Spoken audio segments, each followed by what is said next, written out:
So immigrants should not buy houses in the UK. The number of videos that have been suggested to me recently on this subject is baffling.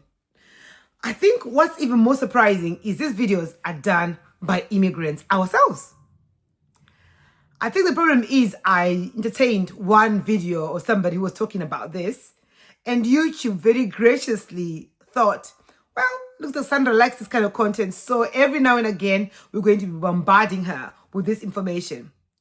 Now, because I'm being bombarded with this information so many times, this prompted me to picking up my camera and hitting the record button, because I need to say my 2 cents. And I'm hoping that somebody will see sense in what I'm saying. Now, guys, hold on, yeah? Hang on to the end, because I've got a personal case study that will blow your mind at the end, yeah? But first, I want to speak my 2 cents, because we need to be very careful with people that speak the loudest. We need to be very careful with people that have got a following and people that like to pick up the camera and hit the record button, like me. Just because we all seem to be saying the same thing, or just because those people that you watch all the time are saying the loudest, people with a lot of following are saying this, doesn't make it right. Every situation is different. I understand people are saying they don't want to buy houses here and then they have to, because they want to invest back home. Darlings, I have been in England for 27 years now.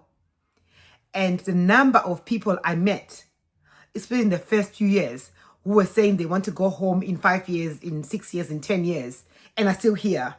Darling. I'm not saying that's not going to happen. It might happen for you. You might go home when you say you're going to go. But there's nothing wrong with investing in where you are. And you can always, there are options. There are plenty of options. You can always sell the house. House values in England, guys. Houses go up in value all the time. And in certain areas, they can even go up within a year or two. Just depends on where you buy, when you buy, and stuff like that. Also, you can rent it out. Whenever if you want to try to leave the country, you can leave it on rent. It can get you an income and you've got an asset. I also understand that for some people, especially, we've got a lot of immigrants in the country at the moment who are on the skilled worker visa. So they're a bit uncertain on whether they're going to be able to keep the right to work in the UK and stuff like that. But what I say is, though, if you're here for 3 years, and I know, guys, I am very aware of the challenges that are there for people on the skilled worker visa, because most lenders, or there are not a lot of lenders who are comfortable to lend you money, to give you a mortgage. But just because there's a lot of lenders who might not do that, does not mean that there are some that will. Just because there are challenges on being able to get a mortgage does not mean that it's impossible. Where there's a will, there's a way. Like I said, guys, hang in there to the end, because I will make it very, very clear for you to see why it's a good idea to buy where you live. Rents always go up and mortgages come down. Again, like I said, guys, I've got a personal case study at the end. Just because there are challenges does not mean that it's impossible. I think somewhere I read, some quote somewhere, which said, success is always choosing the right over easy.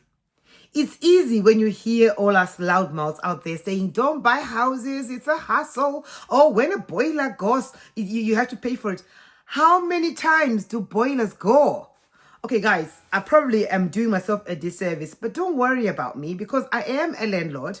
I do have tenants in some of my houses. Don't worry about that. I will never run out of clients. And like I say, this video is not for everybody. Some people genuinely don't want to buy a house, and that's okay. This video is for people that want to buy a house and are feeling maybe a bit, oh my God, maybe I shouldn't. They're a bit uncertain. They're a bit worried because of whatever else they hear from people that genuinely don't want to buy houses. If you want to buy a house, whatever challenge they are, reach out. I know some mortgage advisors who know lenders that can lend to people that are on skilled worker visas. Reach out. Sandra Uya on Facebook, Sandra in Property on Instagram, or leave a comment on here. We can have a chat. I have a big burn in my heart that I want to help immigrants. I'm an immigrant myself, and I know how hard it is.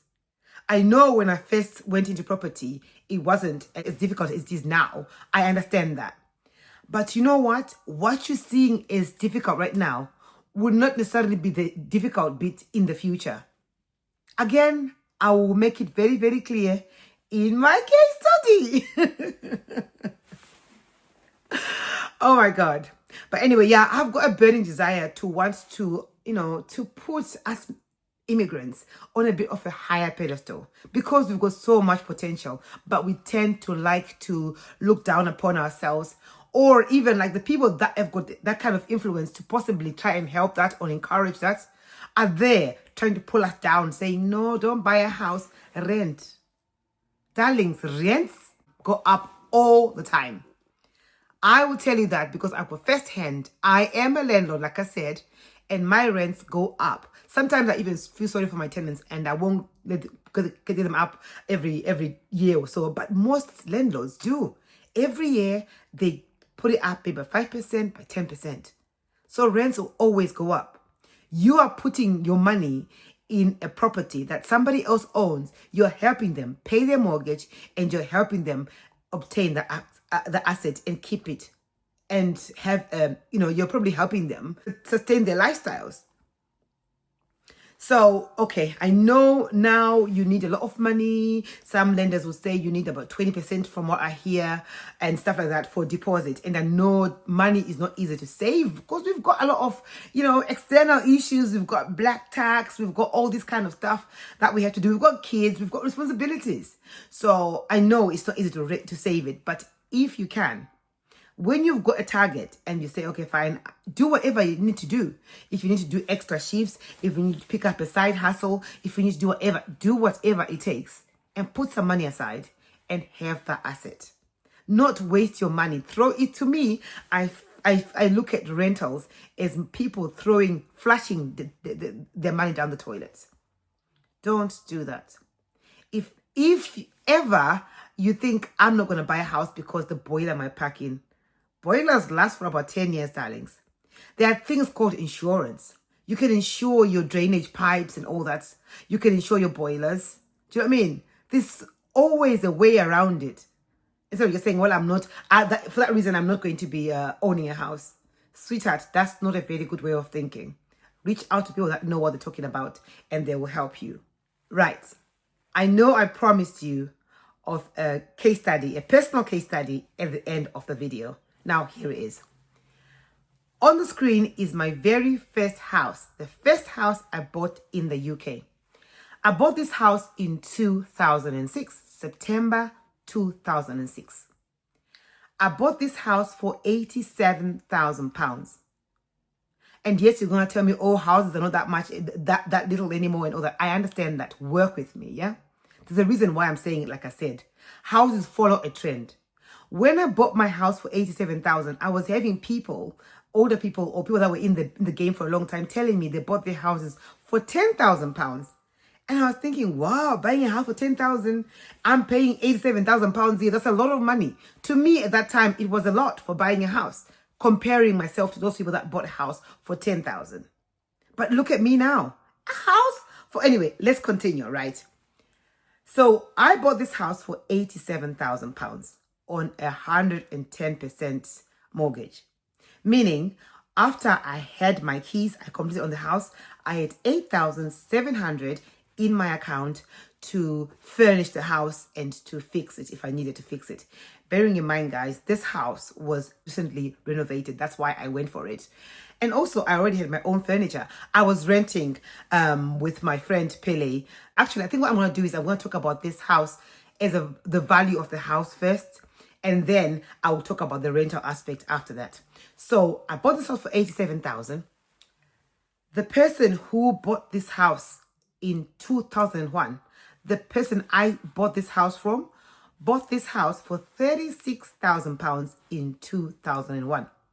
Meaning this person made a profit of £51,000 in 5 years. So you probably say, oh, well, so he bought at the right time, you didn't. And yes, I didn't quite make a profit that fast. But with houses, it's not a short game, it's a long game. And if you do it right, if you buy it when their houses are cheaper, yes, it can be a quick game. But it's usually you should be in it for the long run. When I bought this house, the interest rates were very high. And so were the house prices as well. I mean, the banks were just throwing money left, right, and center. They were lending to whoever wanted to get some money. And that's why maybe I probably was a benefactor when I got that extra 10%, 110% mortgages. Those things don't exist anymore. I understand that. Fast forward, because I'm going to try and make it as short as possible. In 2014, I got the house valued, and it was valued at £100,000. So not quite the 51,000 in 5 years like the previous person who owned the house. Meaning maybe I may have bought the house at a time where the house prices were quite high. But like I said, guys, property is a long game, not a short game.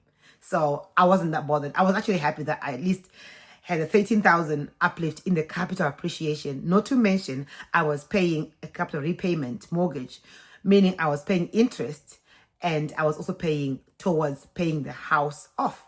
I was resident in the house, and I was living in the house. So it was my house. So I was working to pay it off.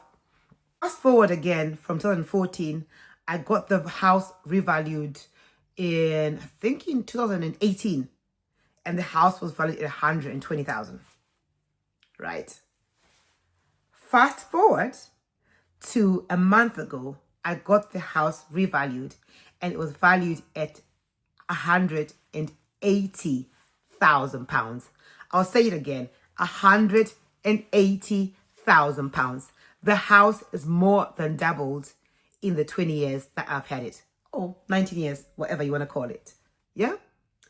So I haven't finished, guys, right? So that's where the house values have gone. Now I'm going to talk to you about the rent versus the mortgage. Now, this is where it gets even more exciting. So already we've got the capital appreciation, right? Now we need to talk about the income and how it can make your life a bit more comfortable, right? So when I bought the house, I was renting with my good friend Pili. We're paying £500 a month on this 3-bedroom house. So when I moved into this house, my mortgage was £650. So I came from £500 to £650. Okay, no, I didn't actually. I came from paying £250 for my share of the house to £650 when I now lived on my own in this house. I didn't really mind. I was really excited about being a homeowner. You see, guys, I bought a house 8 years after I've been in England.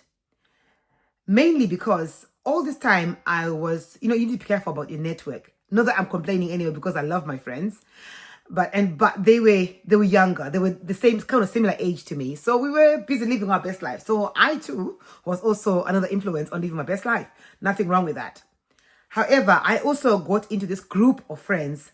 They were a bit older than me, and they all owned their houses. And they were talking about, why don't you buy a house, Sandra? And bearing in mind, guys, if you haven't watched my video about my life, I was having an earache as well from back home, from my grandpa, from my grandma, from my mom, everybody saying, when are you going to buy a house in England?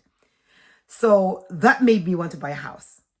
So you need to be in the right environment for certain things. Your network is your net worth. So I was so excited about being a homeowner. I was a homeowner, guys. My credit scoring went up. I was like, I've got my keys. I can change my carpets if I want to. I can paint my house blue if I want to. Nobody has to come to me and say, Sandra, you've done this. Why have you done this? Why have you done that? So, wow, exciting times. Now, fast forward, I think 4 years later, when the interest rates came down, my mortgage went down to £450 a month. So from £650 to £450 a month when the interest rates came down. The rents, I don't know, probably about the same, still £500. So I was not paying £50 less than somebody who's paying rent. Fast forward a few more years later, in 2014, when I got my house valued for the first time. I didn't know about all this valuing and whatever. I got it valued, and then I got it valued because I was moving out. Life was lifing, yeah? So I was moving out, but I didn't want to sell the house, so I was putting it on rent. And the person who was paying rent was paying £500 a month for this house every month. So, and the mortgage had come down to £400 at this point. £400 a month. So I was getting £100 extra every month from this house. It wasn't really something to write home about, because that £100 was just covering the insurance and all the, all the insurance for the house and everything. So it wasn't really like something to write home about. I was just happy that I owned a house. I had an asset that I knew that I would leave for my children, legacy, right? So fast forward 2017, I now got into this property entrepreneur's world. And that's when I was introduced to the interest-only mortgage, how property entrepreneurs operate. Because up to this point, I was just paying the capital repayment, and it was just on a residential mortgage that I got on a consent to let. I know this is probably too much stuff anyway to talk about. If you want me to do a video on how property entrepreneurs, property business people run their investment properties, let me know in the comment section and I will do that. But for now, I'll just fast forward, because the reason I'm doing this video is not really for that. It's for encouraging my fellow immigrant brothers and sisters to buy houses. So anyway, 2017, I learned about interest-only mortgages. I was like, okay, so when you've got a house, that's an investment property. You don't necessarily need to pay it off. It should make you money, not you the other way around. So I quickly converted my house, which was on a residential capital repayment, onto an interest-only buy-to-let mortgage. Meaning I was now paying £150 mortgage, interest only. I've got no intention to pay it off. Like I said, guys, if you want me to do a video of why I'm saying the other maybe technical things about property investment, let me know. Because zero intention of paying this house off. It's now a business. It's now a cash cow. It's now there to make me money, not for me to pay money into it. So at this point, I was now making £350 profit every month from this house, right? So not quite something to write home about, but it helps with the lifestyle, right? Fast forward, I can't remember how many years, I think it was 2 or 3 years later, I got the house revalued, and it was revalued at, I think, 110, 120, I can't remember.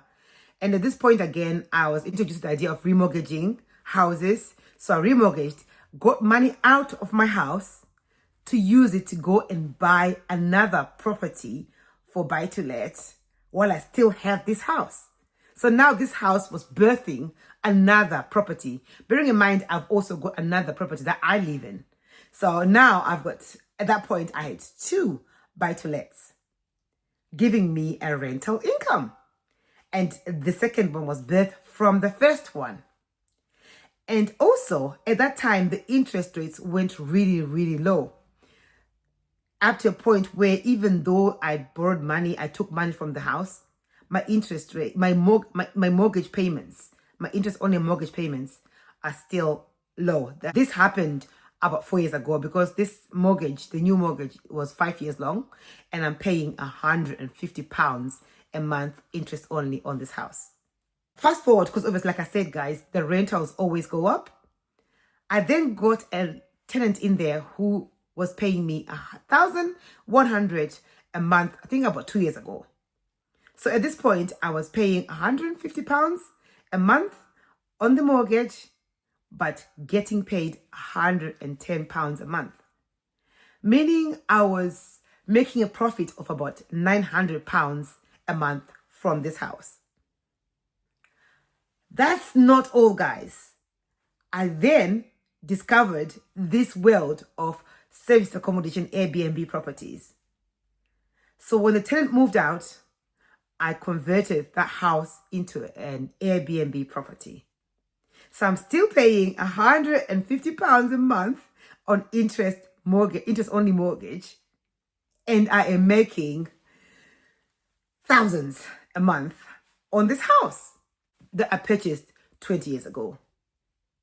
The going rate, the market rent in the area right now where the house is around £1,200, £1,300 a month. So if I wanted to just rent it out, I could and still earn about 1,100 for now, until obviously I know interest rates have gone up. So it's going to go, the mortgage payments are going to go up a little bit.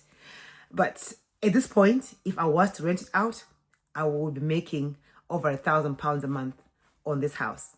While somebody, or if I had not bought this house 20 years ago, if I was still renting right now, I would be paying £1,300 a month rent on this house and have nothing to show for it. No assets, just helping somebody pay off their mortgage, get more properties out of it, raise their property profile, and saying, no, I don't want to buy a house in England. I'm going to buy a house back home. I'm not saying don't buy a house back home, by the way. I also want to buy a house back home as well. But it makes sense. If the opportunity is there, take it. I hope I've put some value onto somebody else's life right now, because that's my intention. Every time I pick up my camera, I want to make sure that I put some kind of value in somebody's life. I hope I've done that. If you enjoyed this video, guys, press the like button. That really helps the channel to grow. Also, consider subscribing and join the community. Grow with us, yeah? Until next time, guys.